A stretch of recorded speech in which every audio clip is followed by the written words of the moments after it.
Get ready to share, get ready to retweet, get ready to push this video all the way out because this is a viral sensation clip that makes us the channel you want to subscribe to. Am I right, Jason? No, but go on. All right, anyway, I'm just hyping this up. But it's a good clip. Oh, because of... I get it.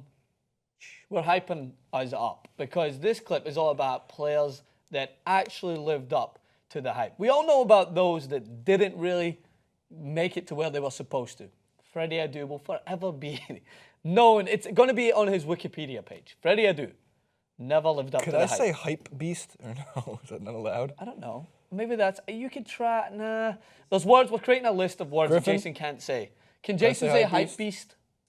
No. Nah, I didn't think so. All right, we'll put that in the list. I asked, though. So at least you asked. You're polite. So we have a list of players that we believe to have lived up to the hype. No, Bleacher Report made a list. We made the list. I'm hyping us up. Bleacher Report made a list about 7 years ago, and I just wanted to bring it up, just kind of take a look there. I haven't seen... I like lists. We use the list for context. So here's...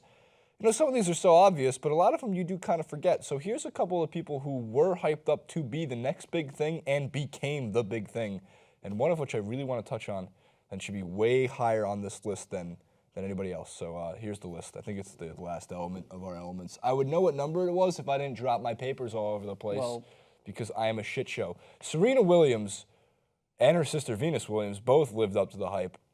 None more than Serena, and she should be higher than Derek Jeter and Peyton Manning and Alex Rodriguez, and she should be higher than Magic Johnson because Serena Williams and what she's done for the game of tennis is remarkable, and the numbers are, it's the same to me as Tom Brady. You can make up statistics, and they're probably true. Yeah. Serena Williams is probably 375-3 all time in the Australian Open. That's obviously not true. I'm just using it for exaggeration. Hyperbole, if you will.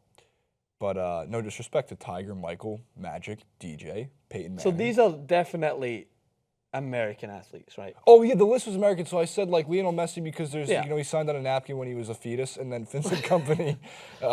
Vincent you Company said Vincent Company. Right, so let me clarify. Because people are going to look at this and be like, Vincent Company? Right, the only reason I mentioned Vincent Company is if you're a football manager fan, right, and I know most people who watch clips on YouTube like to play games. They're huge football manager fans. Huge football manager fan. You're in football manager. Vincent Company, from the very first, like, championship manager, before they split or whatever happened, he was considered to be the next big thing, like a wonder kid. You had to sign him at the age of, like, 16 in one of the first games, and they told you in the game, you just wait. He will be, and he ended up becoming like an amazing player. So people are like, yeah, he's never going to do that in real life. But he actually did. Like, he became a great defender, won a Premier League with Man City, and was a staple of their backline. Football manager in real life? In both, before he got injured. You're in football manager. A very old one, yeah. Which I was one? in it for, I believe it's 2009. Oh my God, someone please find me. I signed myself for Barcelona. I told you about it. And how'd you go? How'd you do? I was horrible. Like, what was your grade? Like a D-? I've never played football. I mean, it's just a really bad rating, like really low. I think my 50? I think my highest rating was like an 11 for pace, and it's at a 20. Oh, I thought out of 100. 20 is like the highest you could get, I believe, in that point. So it was like 11. You and Jose I Mourinho never reached my. I was never hyped, and I never reached that hype. So Vincent Company, you have actual reasoning for. I had the soccer ones. Messi too. It's not that Ronaldo wasn't as hyped, but I mean, there's the stories. Think about it. So go back to that list. Derek Jeter, actually, his scouting report wasn't that friendly.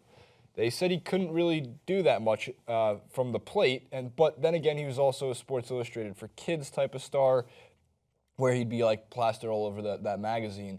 Mario Lemieux was everything, the same as Sidney Crosby. Both were Pittsburgh Penguins, with the tiny bit of hockey knowledge I know. Alex Rodriguez was the next greatest baseball player of all time, and if it wasn't for the witch hunt and steroid scandal and Balco and him being so... Dating Madonna. Dating Madonna, all these things, but like, A-Rod was unable to just, really get through to the media. I think he's a great broadcaster, by the way.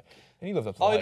He does a great job. LeBron, since he was a freshman in high school, was going to be the next Michael Jordan, and now we talk about him in the same company almost as Michael Jordan. Do you know how hard that is to do? Serena, LeBron, DJ. That's Derek Jeter, not DeAndre Jordan. I just don't think there's a lot of Lionel people. Messi. Right, here's another one that I have, and this is just because it has to be mentioned, and you're going to be like, oh, it's just because he's Scottish. That's my impression. What, Henrik Larsson? No, he's not Scottish, he's Swedish. Whatever. What's wrong with you? And he didn't live up to hype because we signed him for like 400,000 He's ish. and then He's he won a ish. Champions League and he just went on to great things. So he didn't, he's the opposite of the hype. He flew Ewan under the radar. McGregor?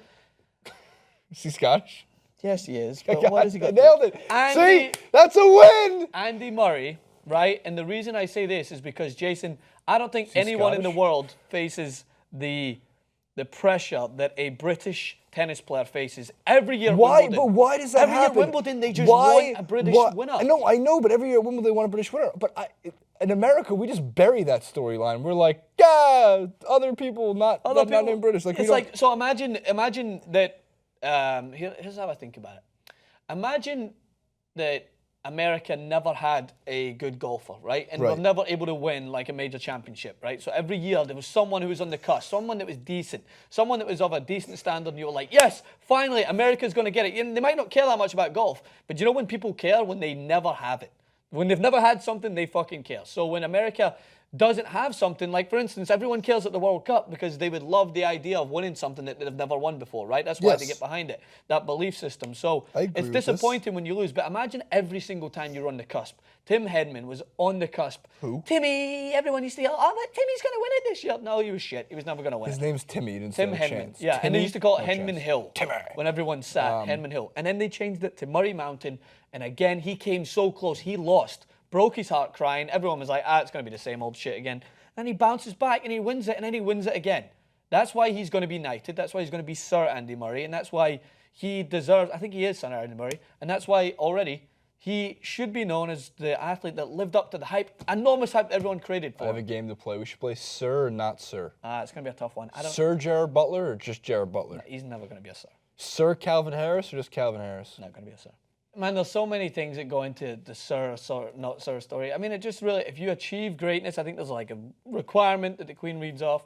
And if you're a great role model, like you stand for beliefs, like whatever, you do things outside of your sport, or you make some sort of, you break through some sort of ceiling that you just thought was unimaginable. Sir You'll get it. Gandalf the Grey or is it just Gandalf the Grey? He is a Sir. He's a Sir? Yeah, the guy who plays Ian McClellan. Sir. All right, Gryffindor, I know everything you about know Lord one of the thing, Rings. Sir. Ian McClellan! All right, come on to the show then, Griffin. Sir, Come here and sit. Come on, get his headphone off. Get Griffin, come here and sit. Come on. Show the audience. Come on, Griffin. I'm out. We want to make I'm sure. done. This guy, Francis is gone. this is out. He's going to sit here. Look. Fucking Griffin the Grey. Come on, Griffin. Take a seat. Sit down, Griffin the Grey. I'm out here.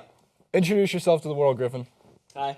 This is Griffin. Griffin, do you have a last name? I'm Griffin. Yeah, Freitas. Freitas. Cool. Are you a sports fan at all? No. Like, not at all. Like zero knowledge of Really? anything. All right, Griffin is one of our. Francis needs to come back. What's the nice way to put this? What? Because I called someone a helper the other day and they didn't like that. Oh I yeah, guess. you called Arthur the help. I did not call him the help. I called him a producer, an editor, and all-around helper. And helper, yeah, but we took it as the help. Not funny, huh? Griffin is a. Not Friends. funny, haha. Mm-hmm. Are you coming back? No, I'm done. The clip's over. We're done. The clip's done? That's Alright. it. Griffin's just an all-around good guy. That's what he is. He's been around for a while too. Even though they're gonna be like, oh my God, TYT's hiring 6-year-olds to work on